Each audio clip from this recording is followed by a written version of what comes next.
বন্ধুরা, এই মুহূর্তের বিগ ব্রেকিং নিউজ। আজ উচ্চ মাধ্যমিক শিক্ষা পর্ষদ একটি বিজ্ঞপ্তির মাধ্যমে জানিয়েছে যে 11 ক্লাস থেকে অর্থাৎ 2024-25 সেশনের 11 ক্লাস থেকেই 11 ক্লাসের সিলেবাসের পরিবর্তন হচ্ছে এবং সেই সঙ্গে চালু হচ্ছে সেমিস্টার পদ্ধতি। এবং আগামী বছর 2025-26 থেকে 12 ক্লাসের সিলেবাসও কিন্তু পরিবর্তন হবে এবং সেই সঙ্গে সেখানেও সেমিস্টার পদ্ধতি চালু হতে চলেছে। তাই বন্ধুরা, তোমরা এই ভিডিওটি গুরুত্ব সহকারে দেখো শেষ পর্যন্ত, যে কিভাবে তোমাদের সিলেবাস চেঞ্জ হলো। তোমাদের কাছে একটা রিকোয়েস্ট যে যারা এখনও বই কেনোনি তারা কিন্তু আপাতত বই কিনো না, কারণ সিলেবাস চেঞ্জ হচ্ছে সম্পূর্ণরূপে এবং সেমিস্টার পদ্ধতি চালু হচ্ছে। তাই বইয়ের কোশ্চেন প্যাটার্ন, তোমাদের সিলেবাস সমস্ত কিছুই চেঞ্জ হবে। তাই এখনই কিন্তু তোমরা বই কিনে ফেলো না। 11 ক্লাসের ছাত্রছাত্রীদের উদ্দেশ্যে বলছি, কিন্তু 12 ক্লাসে যারা এই বছর পরীক্ষা দেবে, 2025 সালে উচ্চ মাধ্যমিক পরীক্ষা দেবে, তাদের উদ্দেশ্যে বলছি তোমরা কিন্তু তোমাদের যে সিলেবাস ছিল, যে কোশ্চেন প্যাটার্ন ছিল, তোমাদের জন্য সেটাই থাকছে। তোমাদের কিন্তু কোনো রকম সেমিস্টার পদ্ধতি চালু হচ্ছে না এবছরের জন্য।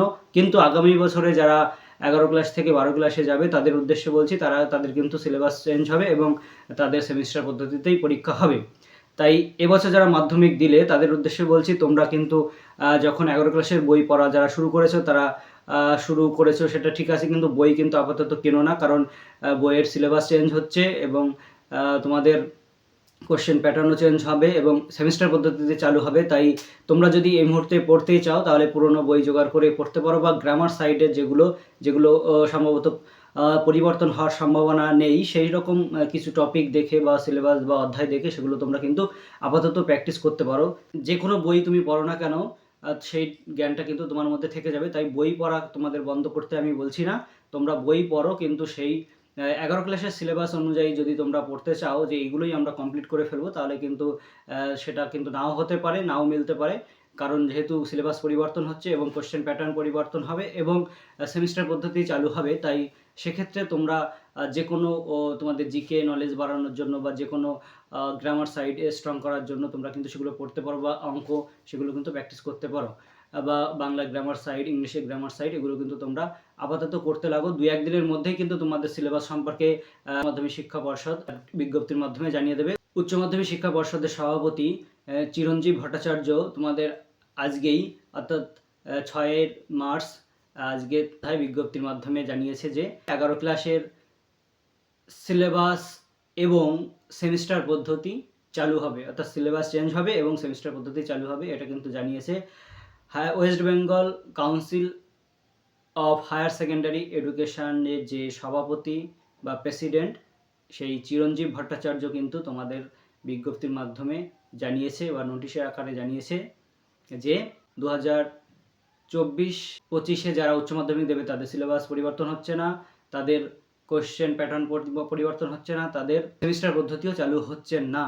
কিন্তু যারা 11 ক্লাসে উঠবে তাদের উদ্দেশ্যে বলেছেন যে তাদের কিন্তু সেমিস্টার পদ্ধতি চালু হচ্ছে, অর্থাৎ বছরে 2বার পরীক্ষা হবে। প্রথম পরীক্ষায় তোমাদের এমসিকিউ টাইপের পরীক্ষা হবে, শর্ট কোশ্চেনের পরীক্ষা। পরে 2020 সালে জাতীয় শিক্ষানীতি অনুসারে মাধ্যমিক উচ্চ মাধ্যমিক বোর্ডের পরীক্ষা উঠে যাওয়ার কথা বলা হয়েছিল, কিন্তু সেক্ষেত্রে আমাদের রাজ্য কিন্তু মাধ্যমিক পরীক্ষাটা রেখে দিয়েছে। মাধ্যমিক পরীক্ষা আগের মধ্যে যেরকম হতো সেরকমই হবে এবং উচ্চ মাধ্যমিকের সিলেবাস এবং কোশ্চেন প্যাটার্ন এবং সেমিস্টার পদ্ধতি চালু করা নিয়ে একটি কমিটি গঠন করা হয়েছিল। সেই কমিটির মতবাদ অনুযায়ী সেমিস্টার পদ্ধতি চালু হচ্ছে এবং সিলেবাসেরও চেঞ্জ হচ্ছে। তাই তোমরা যারা এখনও বই কেনোনি তাদের উদ্দেশ্যে বলছি, তোমরা কিন্তু আপাতত বই কেনো না, কয়েকদিন ওয়েট করো। 2-1 দিনের মধ্যে তোমাদের সিলেবাস আশা করি উচ্চ মাধ্যমিক শিক্ষা পর্ষদ জানিয়ে দেবে এবং সেই অনুযায়ী বই নতুন করে পাবলিশড হবে, বই লেখা হবে। তারপরে কিন্তু তোমরা বইগুলো কিনো এবং সিলেবাস যখন দিয়ে দেবে সেই অনুযায়ী তোমরা গ্রামার সাইডগুলো বা যেগুলো তোমাদের পুরনো বইতে রয়েছে সেগুলো কিন্তু প্র্যাকটিস করতে পারো।